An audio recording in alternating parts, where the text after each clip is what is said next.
the boss of the boss or the dad of the dad of events is the FIFA Football World Cup. Hi everyone, I'm Ritesh, founder of Prism.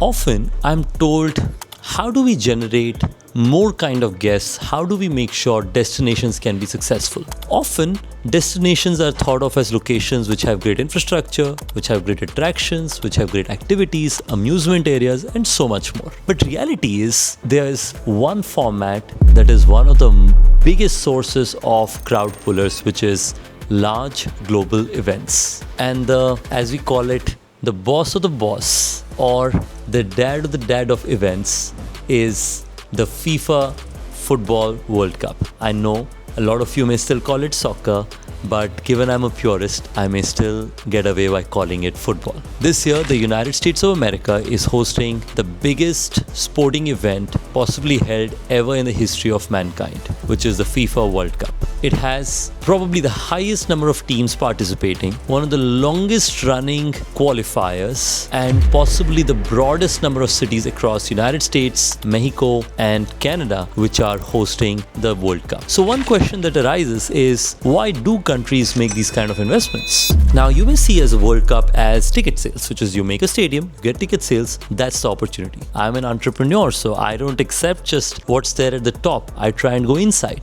There are at least 30 to 40 sources of revenue which are major that an event like the FIFA World Cup brings with itself. It brings ticket sales, which is of course normal, broadcasting, a single biggest way of revenue generation, advertisement and sponsorships, which is massive. Each team brings their own sponsorships, the local transport, because so many tourists come to the local transport, local hotels, local restaurants, local cafes, everybody gets significant business. Once guests come out to a new city and if they like it, they keep going back to it. Something like what happened with the Qatar Football World Cup. I think Qatar hosted the World Cup. They got a lot of guests for the first time. And once guests came, they said, well, I could come here another time. And they kept coming back over and over again. I know of my friends in India who have chosen to travel to Qatar a few times over after the World Cup as a place to travel. Of course, the Qatar Airways helps as well.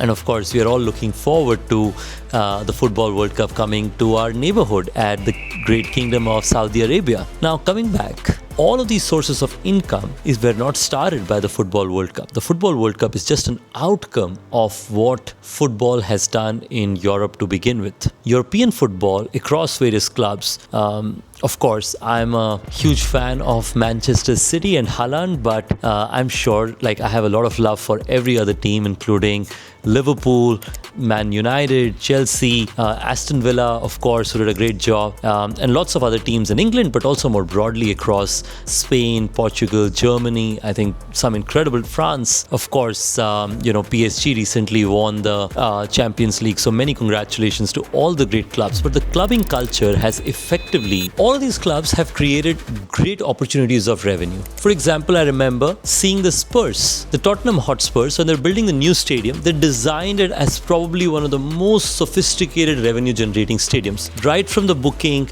the seating experience, the clubbing experience, the F&B experience, of course, the game clubs experience, I think has been fantastic. The box experience, and each one of those experiences have translated into revenue. And I think IPL and the Cricket World Cup has been replicating or probably doing better than them in many other ways as well. There's another massive source of revenue, which is tourism. The amount of people who will apply for American visas, will fly into the US, or pursue various kinds of tourism will also be significant.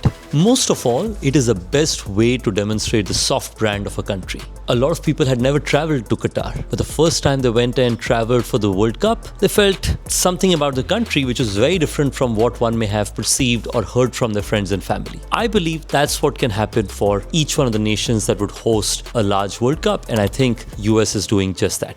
Given we're talking about the World Cup and the business around it, let's also talk about the business of the World Cup, about which team wins and why is winning so important, because the broadcast revenue is anyway going to be divided. There's of course the winnings which matter, but beyond the winnings, it is the pride that matters. Entire nations watch football games together. I've had the good opportunity to watch football games in France were playing England, and the other way around when England were playing France in England. And the atmosphere and the kind of craze and attention the sport has is pretty incredible. If you're a sportsman and you win that day for your country.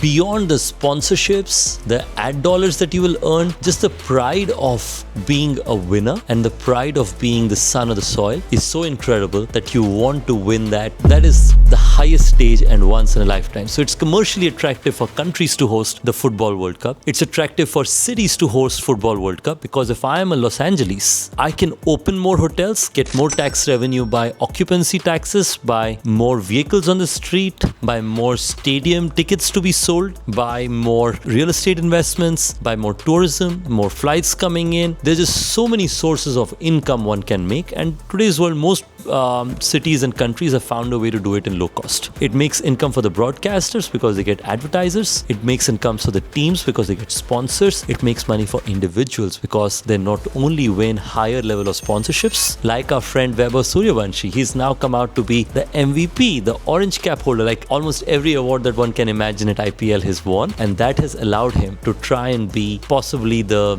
darling of advertisers at this point of time. The sports people who will win and be champions of the upcoming World Cup will have an opportunity to do that as well. I think this World Cup is going to be very exciting. It's a very hard one to call because some of the teams are just so good. But as you have learned, in the last World Cup, Brazil took one of the best teams. But unfortunately, if it's not your day, it's not your day.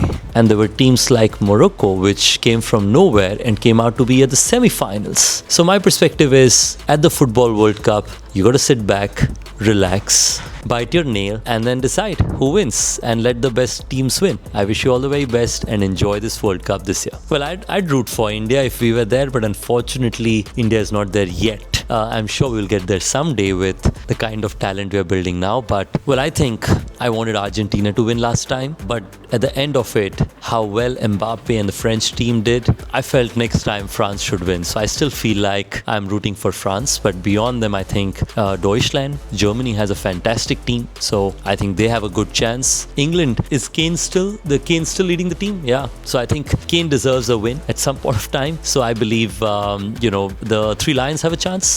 Spain have, a teenager who's special. I know he's Barcelona, so you're not in good love with him, but he's special. Portugal has a great team. And of course, this is, Cristiano Ronaldo's potentially last World Cup. So we all want the GOAT to win. Of course, I think Brazil has a special team. There's just so many contenders this time. It's a very hard one to call. But these 5 or 6, I would say, are probably the best choices that one can imagine. A bunch of our hotel owners and business partners are going to be going to a game, so I'll keep you posted on the game I go, and maybe I will do some pitch analysis and team analysis before the game of that. I'm not the best football commentator, but I enjoy watching football, so I'll just share what I feel about it.